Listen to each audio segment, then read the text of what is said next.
Here in the Northern Rockies, dark winter months are outlasted in basements, dens, and nooks where kindred souls gather together to share intel, swap fly patterns, and relive the memories from seasons past. This gathering spot, known locally as the February Room, is the inspiration for this podcast. No matter the season, the door is always open to those with a fly fishing story to tell. Brought to you by CD Fishing USA, the North American distributor for composite development fly rods and accessories. 40 years of Kiwi ingenuity and graphite technology, now available at cd-fishing.us or your local CD USA dealer. Follow us on Instagram, YouTube, and Facebook. And remember to go fishing. Here's your host, the Carnoffs, and this is the February Room. My personal adventures in oarsmanship began in sleek scull boats on Mirror Pond in downtown Bend, Oregon. My parents were fond of athletic activities that started really early in the morning, and I loathed the pre-dawn ass-on curb for skiing, swimming, and tennis, but rowing was the exception. Gliding through the glassy waters of the Deschutes River before the town began to stir was an ethereal experience, and little did I know, I was developing a skill that would literally and figuratively carry me for the rest of my days. By my late teens, I was navigating whitewater throughout Oregon and fully ingrained in river life, which took me down a rabbit hole that I've yet to climb out of. Throughout my journey, one brand of oars has always been in the locks. The name Sawyer is synonymous with river life, and I didn't argue when my wife suggested this name for our firstborn son. Our guest today is the Northwest Territory Manager for Sawyer Oars and Paddles. Derek Young, welcome to the February Room. Good morning.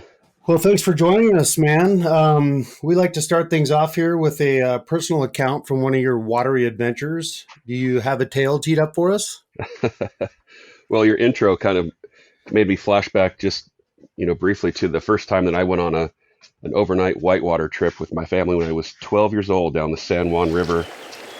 And, it was my first experience just, pushing off on a boat and, being on the water for days at a time. And, while I was very familiar with water as a competitive swimmer when I was growing up, having everything that you needed and everything you had with you as you floated down the river was quite the experience. And, just really got the bug for whitewater and spending my life on the water. All the way back then, that would have been, I guess 1983 at this point. I still got that old Udisco bucket boat from that trip. Oh, so. Nice. That's what we had too when I was a kid. That's what my dad had. Yeah. Those metal valves that, just always nailed you in the wrong opportunity. Right. But I think one of probably the most memorable, and it's a story I tell all the time, parts of this trip is, we parked our family station wagon at Mexican Hat at the takeout, and about a mile above the takeout, there was a man and a woman walking up the river on River Right, and they were both naked, and I thought, wow, this is really weird, and couldn't figure out why they're walking up the river naked. And we got to the takeout, and lo and behold, someone had broken into my mom's station wagon. They busted out a window and laid the back seats down, and all of their clothes were strewn out. At 12 years old, I really didn't understand what that was all about. But it was. I just remember my mom's disgust about having her station wagon being desecrated like that after a river trip. You never know what you're gonna get when you're on the water. Oh, right. Yeah, that's well, at least it wasn't Dirty Mike and the boys. True. That's right. True. Oh man, what a yeah. So since then I can think of hundreds of events and things that have happened on the water, but it's always some of these things that kind of stick with you. The things that happen for the first time are kind of the things that stick with you. Oh boy, did she keep the station wagon or just set it on fire? Oh no, yeah, we called that thing the safety mobile, and no, it was quickly gone out of the stable of cars. Yeah. So did it have a trailer hitch on it, or did you just fold everything up and throw it in the back? Oh yeah, back then, I mean, I don't, we didn't have trailers. We just folded that raft up and threw everything on the top and tied it down. And I remember driving home from Mexican Hat all the way to Albuquerque, where I lived at the time. With a broken rear window and a towel just kind of flapping in the wind, looking out of it, going, "Gosh, when can I get back on the river again?" Yeah, we had a Suburban. That was our family adventure Mm, vehicle. And yeah, nice. same Yeah. deal. Just everything, strapped on top, tied to the sides. Just any space, no space was wasted trying to cram everything for a multi-day trip into that rig. Well, so you've been you were a professional or a competitive swimmer, as you mentioned. Up until what age did you compete in swimming? Oh gosh, I think until I was about, well, not much longer after that, I actually stopped competitive swimming because I think my relationship with water just changed a little bit. Um, I wanted to do less, less fighting against it in terms of a stroke and more working with it on a boat. So I quit competitive swimming not too much longer after that, but I've always kept that connection to water. So yeah, I still swim occasionally, but And initially, did most of your river trips involve like whitewater stuff, or? oh yeah, oh yeah, yeah. So when I started guiding, the picking up the oar strokes for a drift boat and a raft was just a little bit of a different experience because you're used to just forward rowing the entire time, and rowing for anglers is a little bit of a different story. So, but yeah, my background has just been in whitewater, and that's why I like to guide in some of the whitewater stuff because it just adds that element of extra excitement, and there's a lot of big fish where there's whitewater too. Yeah, I agree with you. Well, one of my favorite times of year around here is just right at post runoff when the rivers are high, and Hmm. and you can throw a big salmon fly or a big stone fly, and Hmm. you can do 20 miles in half a day pretty easily, and it comes at you fast. It's just super exciting, really fun time to float around here. Yeah. So was fishing always a part of your life? Uh, you know, I I did a little bit of Dunkin' worms when I was a kid. But I didn't really fish. Seriously, I didn't start fly fishing till, gosh, 1994, 1995. So I was in my early 20s at the time. I'd moved to Colorado and for a job, and every morning I rode my mountain bike over the Blue River in Silverthorne. And I had a coworker that was a guide, and I said, "Wow, that looks really cool." And he gave me a rod and a reel and said, "Just take it with you when you're out driving around on during the job, and try to pick it up." And so I kind of taught myself how to do it. And I think that was a good foundation for teaching others because when you start with zero knowledge about something, it helps you establish a skill set and understanding of how the process works. So um, yeah, I didn't start until a little bit later in life, and I don't even remember if that was right around the time when the movie came out. But I don't really know that I can't say that culture influenced my decision to start fly fishing. I think it was just another way to make a connection with the water. Cool. So then you became a guide in Colorado. No, I didn't start guiding actually until I moved up to back home to Washington State. Before that, it's a common story. I mean, I'm not the only fly fishing guide out there with a master's degree and probably has some corporate experience, but um, I worked in the corporate world for quite some time in learning and development and training and different aspects, and just got just got to that point where I wanted something different for where I was at the time personally and professionally, and started a guide service and did that for 10 years. So And so initially you were based in Washington. yeah, on the Yakima River in central Washington. Oh, okay. Yeah, that's I've never fished that river. I was just fishing with an old friend of mine from Bend the other day, and he had lived in Ellensburg for a Uh-huh. period of time after college, and yeah, he invited me over there several times, and I just never made it over there. I was still in Oregon at the time, and I wish I would have. It sounds like it's a really neat stream and kind of busy now, like everywhere. But Yeah, It's got a lot of interesting stretches of water.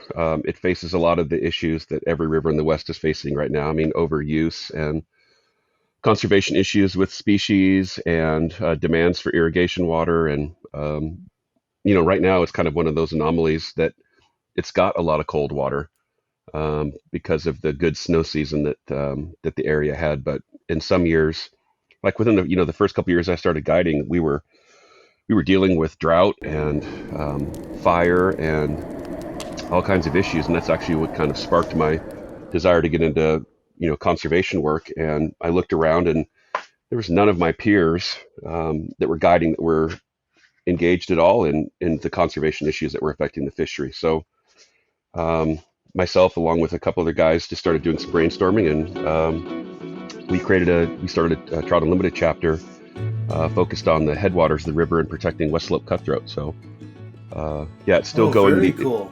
Yeah, it's still going today. I mean, did a lot of really, really cool stuff for that fishery, in terms of raising awareness about the issues that we're facing it in the competitive world of demanding for resources. That area is growing with housing and people and businesses moving in, and that fishery just kind of keeps chugging along, but it's got its issues, and everybody needs to be engaged in their local home water to figure out what they can do to protect what they love.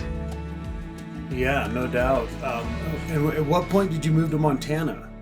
Oh, just about a year ago. Oh, really? Oh, okay. Yeah, Gotcha. it had been a goal for a long time. My daughter went to school out here at UM.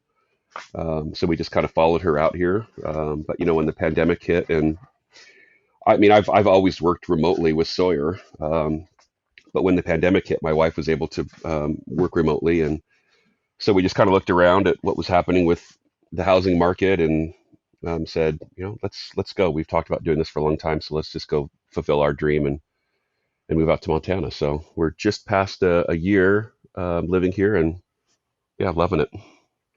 Well, you picked a good little community to move to. I won't disclose the name of it.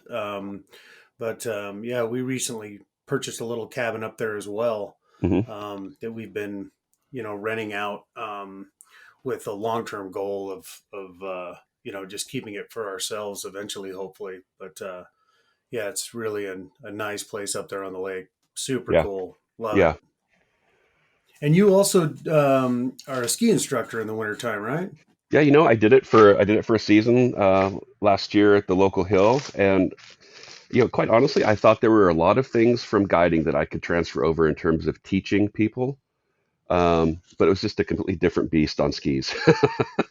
Yeah, it was interesting to do that for a season. So you're probably not going to continue with that? I don't know. I faced probably the same thing that everybody faces when they start something new is, you're the newbie.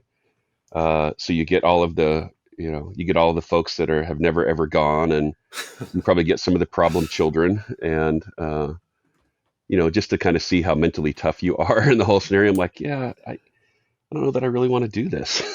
Yeah, I hear you. I've taken a few steps in life to get to a point. I don't know that I want to start all over again, but sometimes that's the nature of the beast. Yeah. Right. I've thought about trying to do that a little bit myself, and I used to be an alpine ski coach here in Hmm. Missoula, but those were racers, and Yeah. most of those kids were better skiers than I was. Yeah. And I was up at the hill this winter, and kind of watching that whole process, and I was like, nah, no thanks. I don't think that's for me at this point in my life. Well, and I think it's just a very good, I guess, crux of what happened, what last year was and the year before that was, and the growth of what's happening in the outdoor industry, not just in floating or fishing. Everybody wanted to get outside. And, if you were a Boy Scout, that motto of be prepared, a lot of people just aren't prepared for what it means to be active in the outdoors. They don't understand the requirements for gear. They don't understand, interacting with the weather, interacting with other people while they're doing this. So I'd get Right. little kids that come out with their parents and have no gloves, no goggles, no hats, equipment that was ill-fitting. It's like you're just not going to have a good time if you're not prepared to do this. And that's probably my, the biggest thing is that, we've got lots and lots of new people coming into the outdoors, whether, no matter what the discipline is. And there's there's this mentality of, well, if I fail or I do this wrong, I can just hit the reset button like I can in a video game and just start all over. And that's just not the case. No, and we're seeing that a lot in fly fishing too. Yep. As you mentioned, and it's funny. Like I feel now, like a lot of days, I feel like it's my first guide season because here I've got newbies again, which I haven't had to guide a lot of newbies over the last several years, and in reference to kind of what you just said, this kid the other day hops in the boat. He's got cotton sweatpants on, cotton shirt, no sunglasses. Mm-hmm. It falls out of the boat right out of the gate, not out of the boat, but went to go relieve himself on the shoreline, slipped, fell in, and now he's soaked head to toe. And I set him up in fleece and gave him glasses, and I'm like, okay, this is how we dress for this particular activity. But there, it's there's a lot of novice activity out there right now for sure. Yeah. Well, and I was on one of the upper stretches of the river last weekend with a good friend of mine, and that we've had lots of river trips together on, and just watched a couple of guide boats come in and back in, and their clients got off and we're standing around and talking, and I heard a lot of the familiar questions like, how do we get back here at the end of the day? Yeah, that old thing, thing, yeah. And then I wanted to just kind of because I still work closely with with guides, and not only what I do for Sawyer but also with the Guide Relief Program, which is a new organization that started up last year. Really focused on the overall health and well-being of Montana's guide community. So I kind of wanted to just, take an outside look at what was still happening with the daily interaction of what happens when people get on the water. And I was like, I'm guessing I'm going to hear some of those old cliches, and I'm going to watch a process. I just kind of want to see, what guides are doing these days in terms of new people coming on the water. And it was, I'm like, watch, he's good. That guide is going to ask those people, so have you ever played golf or, anything like that? Just to kind of get a good understanding of, what they were going to be dealing with that day. And sure enough, first thing, trying to get a baseline for the experience for the day. And I think in our aspects and, most aspects of our lives, understanding what that baseline is critical. But it was just kind of humorous to hear that's exactly what's still happening these days, which is good. Yep. Yeah. That's definitely been my life over the last couple of months for sure. It's been a lot of that. Yeah. Well, my growing up, my dad and his cronies, they ran the old Sawyer smokers. Mm-hmm. And then I remember my first pair of Sawyers. I had Sawyer lights. Presumably because they were better for my health than the straight smokers, right? But now I'm lucky enough to own a pair of the V Lam Shoal Cut square tops, which are awesome oars. That's what I'm rowing this summer. Yeah, I got mine last year, and they're the choice of most of the guides around here. Can you tell me about the design and the materials used in those oars? Well, the square top specifically is a Douglas fir product. So, that wood comes to the factory, pre-cut into individual lengths of product that the guys, the experts there at the factory will grade. So, I mean, think about a 50-foot long, semi-trailer stacked, 6 or 7 feet tall with just skids and skids and skids of wood. They'll use a forklift to get it off the truck, and they'll go through it piece by piece, grading it for quality. The best stuff they'll use for square tops The stuff that gets a B grade or a C grade might be used for handles, or it might be used for paddles that have a shorter piece. But everything starts as a raw product that has to be dried and cured and sanded and turned on a lathe and rested and then shaped, sanded, put into a varnish room. The various components that comprise the oar shaft, whether it's got a rope wrap or a pro tip around the perimeter of the blade. Those are all steps that take place. It takes about 14 days to make a square top from the point that it started to the time that it's cured. If everything goes perfect, right. Everything's handmade, so it just takes some time to do this. But the square top is a Doug fir product, and that wood, it's lightweight. It's got a good amount of flex to it naturally, and we're able to shape it in ways that makes that oar a performance tool versus just a utility tool. Whereas a fiberglass shaft or it's just going to be a tube that you put a blade on, and it doesn't perform the same way that a square top does. So the invention of the square top, isn't Sawyer's. The square end of an oar is something that's been around for a long time, but the ability to tune that oar shaft, if you will, to a specific purpose and for a specific performance aspect is really what's been unique to that product, and the reason why so many guides go with that oar is, it just makes your day on the water so much easier. Yeah, no doubt. They're super light, very tough, and the shape of the blade, you get really good draw, good pull. What's the V Lam in reference to? So the V Lam is just kind of a moniker for not only the look of the product, but also that it's a wood blade. So it's got some different woods in the blade itself. Every square top that we make has a wood blade, but not all of them have the different kinds of wood in the blade. And that's what makes the V Lam so light and flexible, is that it's a little bit more of a flexible oar blade, made of different types of wood, and it doesn't have that carbon fiber overlay on it that gives it some stiffness and a little bit more durability. So it's people ask about what oar is best for them, and we're really down to the point, like fly rod manufacturers were a while ago, about talking about a flex profile. And the V Lam is probably one of our lightest feeling oars that we have because of the way that it's constructed, but it's got a really nice flex to it. It's very easy to row, very easy on the shoulders and the elbows, and it just makes rowing any boat a real pleasure. And the Shoal Cut just refers to the design of the blade. Mm-hmm.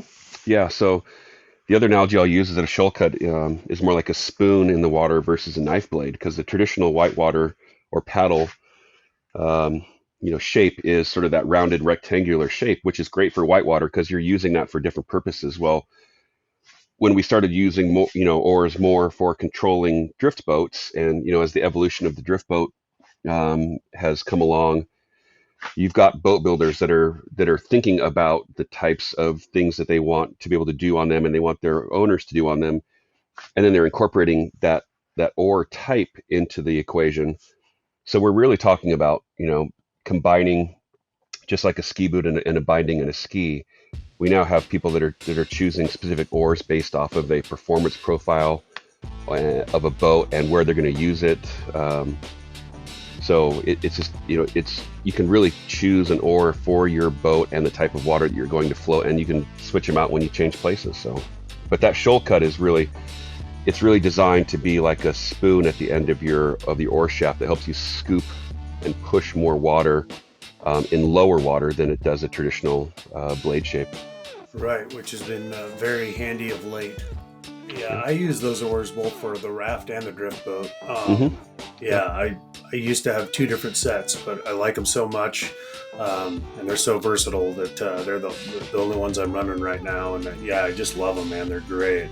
Yeah, and I used I use my shoal cuts for whitewater trips, Middle Fork of the Salmon, the Selway, a lot of big multi-day trips where people are using traditional oars, and because they're pushing downstream. Well, you start incorporating fishing into a river trip, and now you need an oar that's going to help you do what you need to do between the rapids, but also in the rapids as well. So you see a lot more people moving over to a shoal cut for whitewater,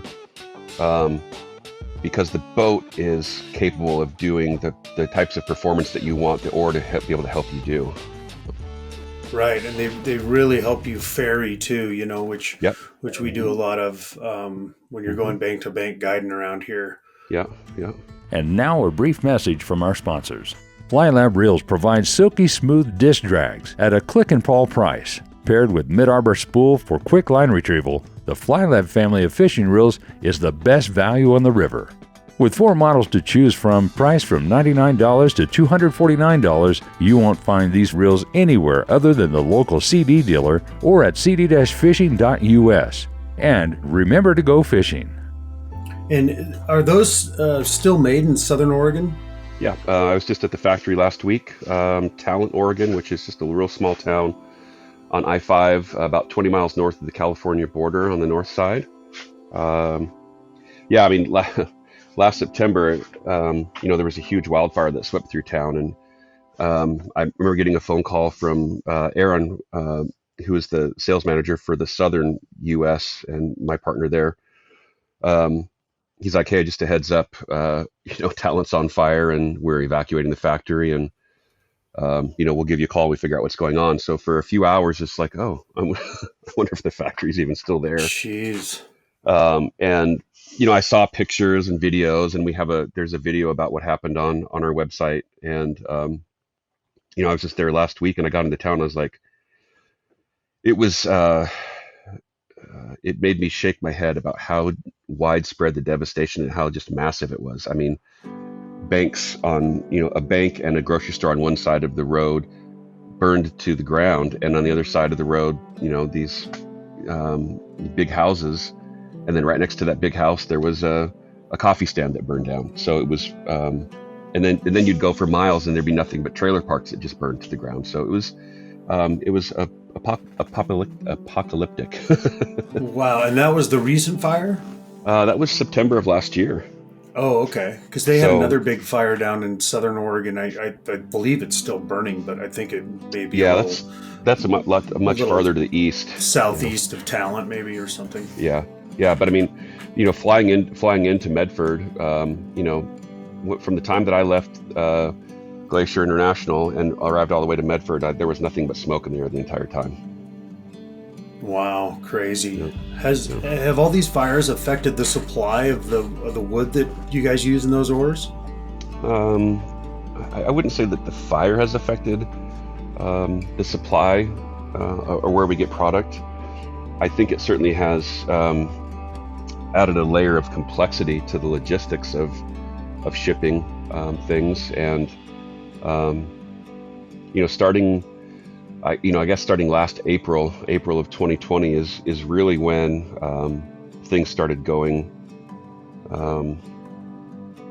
sideways in terms of the demand for product. Because last March we had a lot of customers that thought that no one was going to be able to go outside, no one was going to be able to recreate, no one was going to go on river trips, no one was going to float, and so they canceled all their orders. And then it was like a snap of fingers, and people figured, oh, people do want to go outside, people are going to do these things, and so we had to restart things. So the factory has not stopped working 7 days a week since April of 2020 to try to keep up with the demand of what's happened for paddles and oars and for water products. And I don't see any relief on the horizon. No, the opposite. Yeah. The opposite happened. To the surprise of most of us. Yeah, I think the fires are just sort of it's something that's happening on the periphery, but it certainly does affect. I think it probably is more of a mental thing than it is anything. It's just people want to go outside, but they don't want to sit outside all day in the smoke. It's not fun. No, it's not. So can you tell me a little bit about the history of Sawyer Oars? Yeah. So this was a company that was started by Ralph Sawyer back in the late 60s. Ralph was a fellow Michigander like myself. I was born in Michigan, but his background was in canoe racing. So he built, he built products for doing that. And then when he finished his career, he moved out to Oregon and hooked up with the folks from Willys, who wanted to see some products made out of wood for their aluminum boats. And so Ralph started making oars for the folks at Willys out of northern white ash, and that's where the kind of the smoker brand kind of folds into the story in the early 80s. But he started making oars for drift boat, the Mackenzie style drift boat folks in Oregon back in the late 60s. And throughout the years have had a couple of different ownership groups. But we're just celebrating 54 years in existence as a company. So it's been around for a long time. Certainly materials have changed, and with the advent of carbon fiber and incorporating that into oars, it's really become a product and a brand that is known for the performance aspect of its product. It's not just a utilitarian tool. It's not just a tube with the blade on it. It's something that people are realizing that, I can have some performance with what I'm rowing and have a better time on the water. So it's been a pleasure to work with Sawyer for, as a representative and as a manager for the company for the last 3 years. But I worked with Zach and the crew for, while I was guiding it as an ambassador and helping with demos and stuff like that. So cool. And the rise in the popularity of stand-up paddleboarding kind of created a whole new market for you guys too, probably, huh? We make a fairly good line of stand-up paddleboard paddles. You'll find some of the same componentry, carbon fiber, wood, in those products. I started paddleboarding a few years ago as well, and really enjoy that aspect of being on the water with that board. And if it floats, we make a paddle or oar for it. Yeah, I'm just getting ready to head to your home waters. I've never fished in Michigan, and I'm going to head out there later this week, hopefully, and take my stand-up paddleboard and go poke around out there. So I'm really looking forward to it. Yeah, that's what's kind of cool about those, that you can fold them up and take them with you. Oh, they're so versatile. Yeah, I mean, the one I have, like a lot of them, folds into a backpack. Yeah. And you can hike it into lakes. I've got a buddy that takes he's got it set up, and he's got some sort of, special oar design that he came up with so he can take it as a carry-on.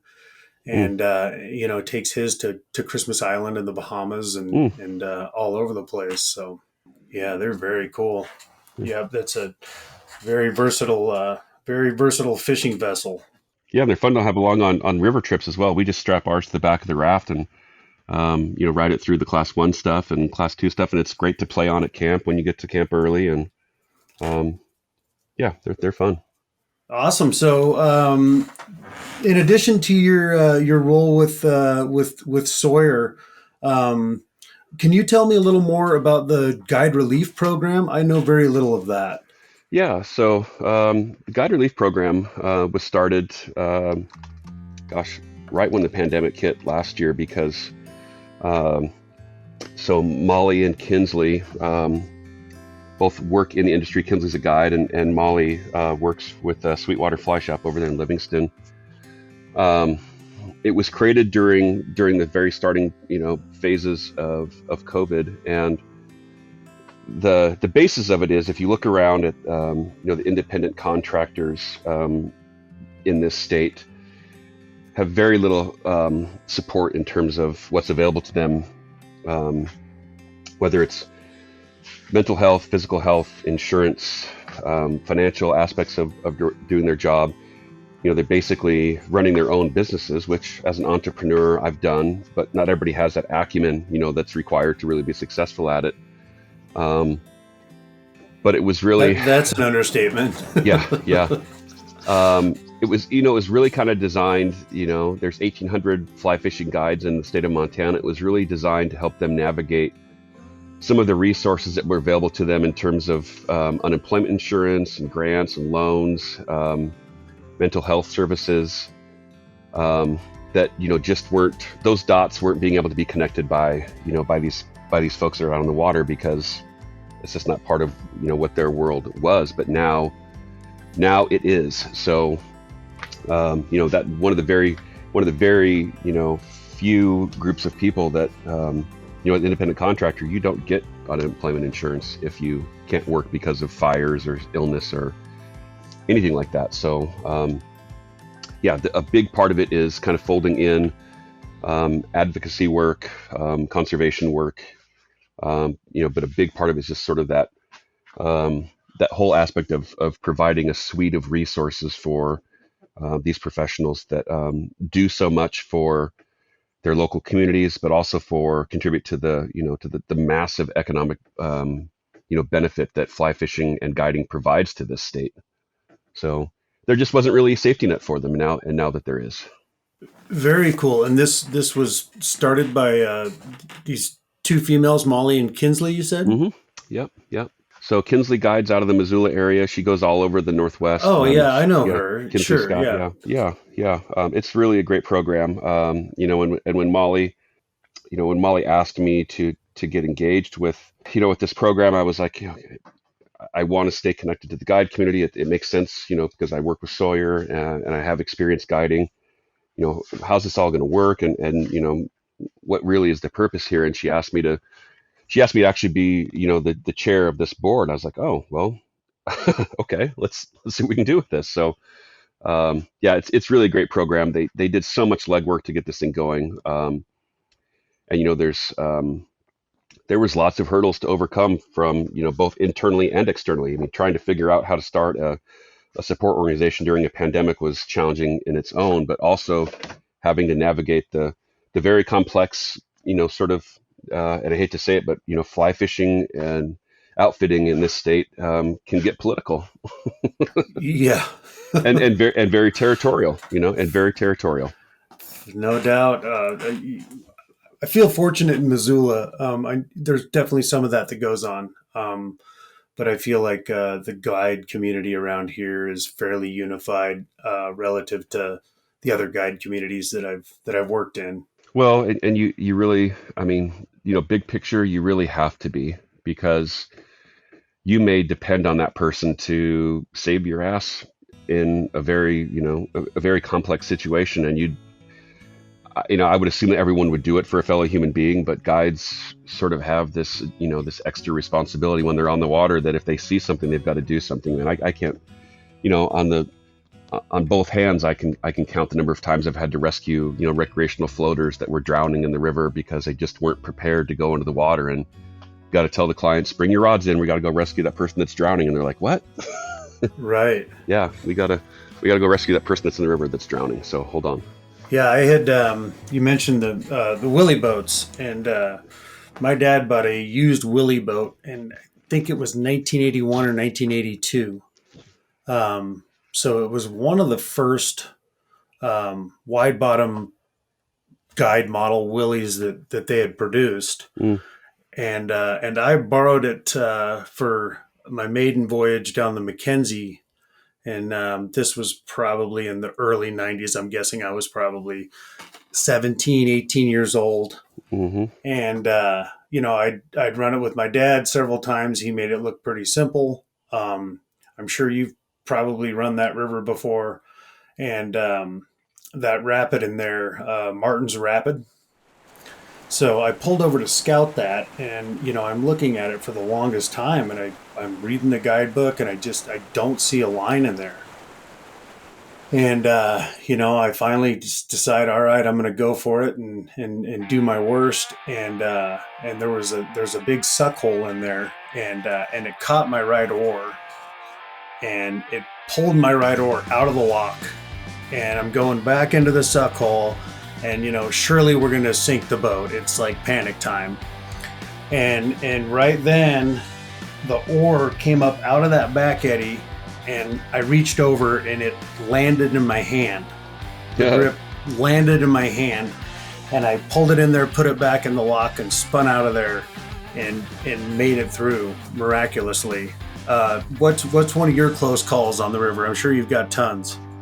Oh, yeah, lots of them. I ran the Selway a couple of years ago. I got invited on a trip. I got a phone call like on a Friday afternoon.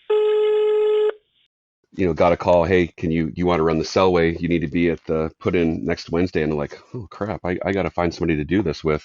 Got to the put in and read some of the guidebooks and looked at all the rapids. And I was just thinking about Ladle, which is one of the huge rapids on this river. And depending on the flow, there's different lines of course to run anything. And the crew that I was with, they were all experienced whitewater folks, and everybody was good. But we showed up at the put in, my buddy Eric and I, and everybody had helmets with them. I'm like, helmets? Why do you guys have helmets? And it became pretty apparent why everybody was wearing helmets, when we got to these rapids, because they're pretty gnar. So, before you run Ladle, it's a lot of the stuff on the Selway you do need to scout.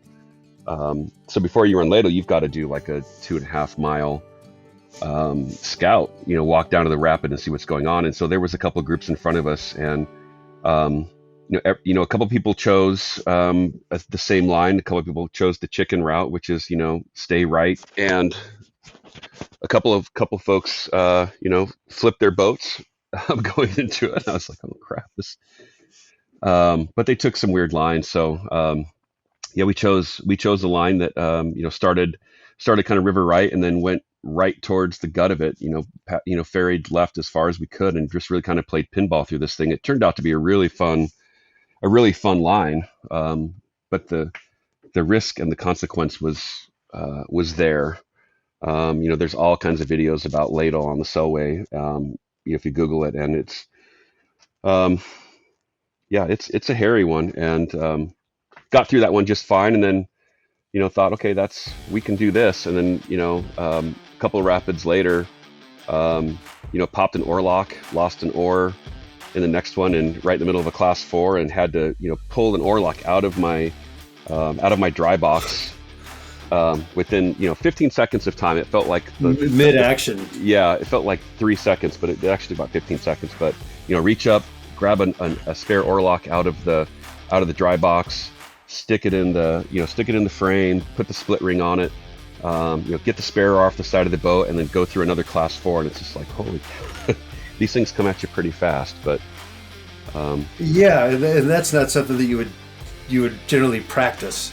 But you should. I mean, you should. I guess. Yeah, you should. You should. And so that's actually, whenever I can, and I think this is good advice to give anybody that goes in the water, is whenever you can, try to put yourself into increasingly, challenging situations that you can recover from, so that when they happen to you in real time and fast, you have some muscle memory, so to speak, about what to do.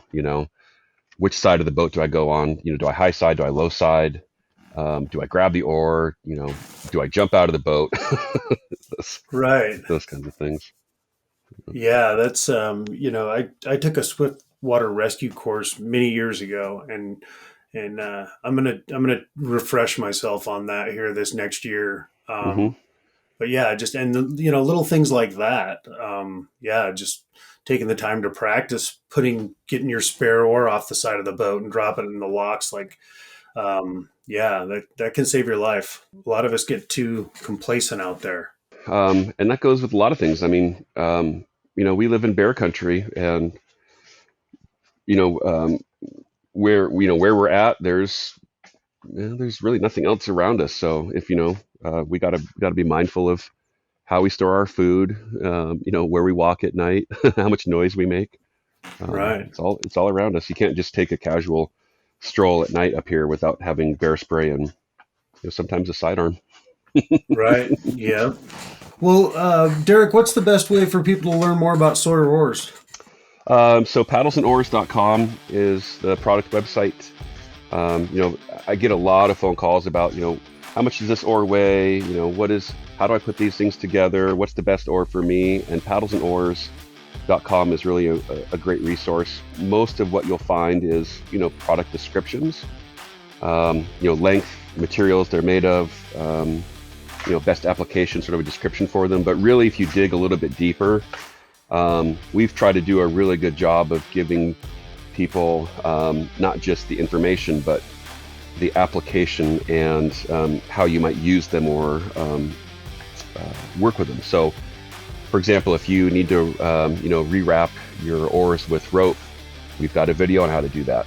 If you need to put new grips on your oars, we've got a video on how to do that. So we're really trying to expand, that conversation in an online way, because people get their information that way these days. Hey, if you need to know how to do something, Google it. And sure enough, we've got that, there, whether it's the form of a video or an audio file or a link to something else. A lot of these questions you can answer by just looking at the website. And then, honestly, a great resource for finding out more products is that, ask somebody that rows them, because there is a certain level of fanaticism to people that row Sawyers, and they can tell you all about them. Yeah, and for God's sakes, don't leave your square tops in your truck or in your boat. I think next to gravel bikes, that's the number one hijacked item in our area. Well, they're in such high demand these days that, it's amazing. You go out to, a lot of the river towns in this state, and you drive through, neighborhoods, and boats are just laying out unlocked, oars are laying in boats, unsecured. Yeti coolers. And, the opportunity to do bad things is certainly there. So you have to trust in the best intentions of your fellow human beings. But yeah, you drive by a drift boat, and there's, $2,000 worth of gear that is very, very easily taken. It's, it amazes me sometimes, but. Yeah, well, I put mine under lock and key every night. Yeah. Go to thefebruaryroom.com, where you can access a complete library of our podcast and read more about our guests, their fishing stories, and favorite fly patterns. We're always looking for exceptional fly fishing yarns, and if you have one to spin, shoot us an email at info@thefebruaryroom.com. The February Room is always free, but if you feel like throwing a nickel in the pond, we appreciate any additional listener support. For companies and individuals interested in sponsorship opportunities, please contact us for our media kit. Thanks for stopping by the February Room, and we'll see you down here next week.